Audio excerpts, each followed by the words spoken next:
حضرت علی رضی اللہ تعالیٰ عنہ، ذلت اٹھانے سے بہتر ہے تکلیف اٹھاؤ۔ کسی کو ناراض کر کے اور کسی سے ناراض ہو کر نہیں سونا چاہیے۔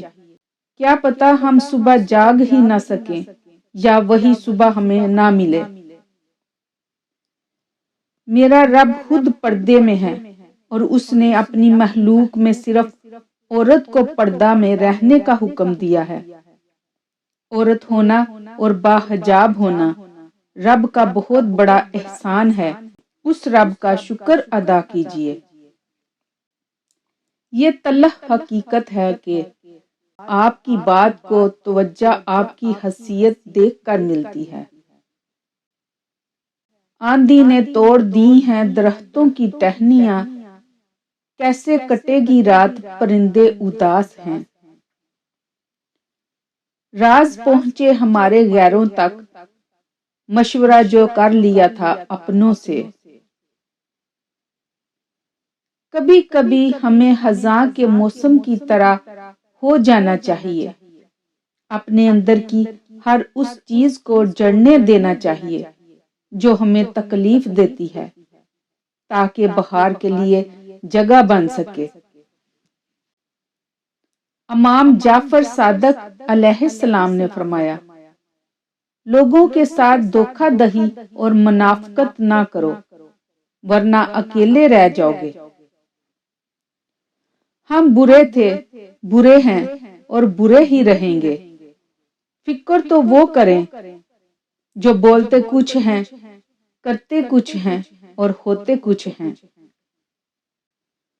وہ انسان کبھی بھی ناکام نہیں ہو سکتا جس کے پیچھے دعائیں ہی دعائیں ہوں، اور دعائیں اس انسان کو ملتی ہیں جس کا اخلاق سب سے اچھا ہو۔ بچے کو غصے میں ہلکا سا تھپڑ لگا دیں تو رو پڑے گا، مگر مذاق میں مارے ہوئے زور کے تھپڑ سے بھی ہنستا رہے گا۔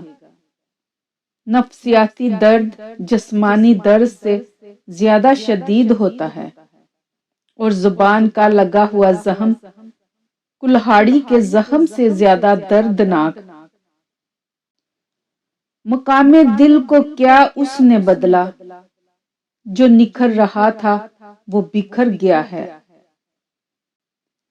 میری چاہت بس اتنی سی، ہاتھ جو اٹھے تیری خوشی مانگی، سر جو جھکا تیری زندگی مانگی۔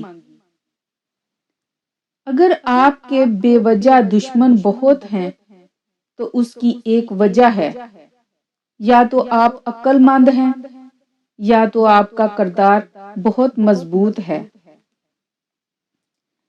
جب دعا سے بات نہ بنے تو فیصلہ اللہ پر چھوڑ دو، اللہ تعالیٰ اپنے بندوں کے حق میں بہتر فیصلہ کرنے والا ہے۔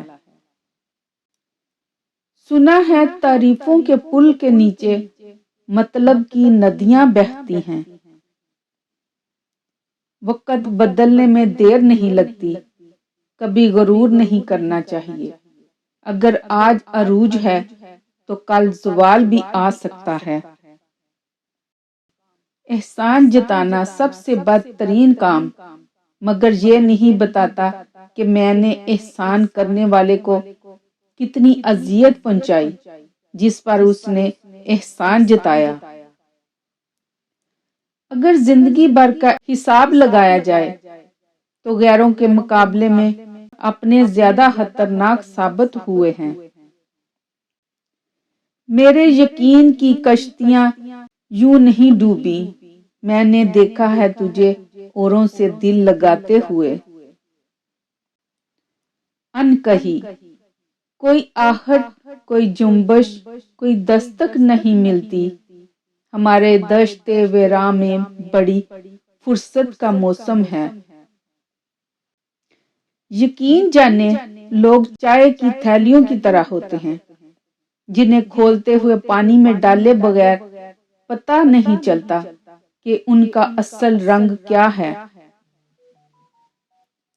المیہ یہ ہے کہ طاقتور کے لیے کعبہ کا دروازہ بھی کھلتا ہے اور عدالت کا بھی، مگر کمزور ان دونوں کے گرد صرف چکر ہی کاٹ سکتا ہے۔ چلو ہم چھوڑ دیتے ہیں انہی کے حال پر ان کو، کبھی تو وہ بھی پوچھیں گے کہ تم کو کیا ہوا آخر۔ مرد کا پیار اگر سچا ہے تو وہ مذاق مذاق میں دو باتیں ضرور کہے گا، تم بہت پیاری ہو، تم مجھے بہت اچھی لگتی ہو، تم مجھے چھوڑ کر مت جانا۔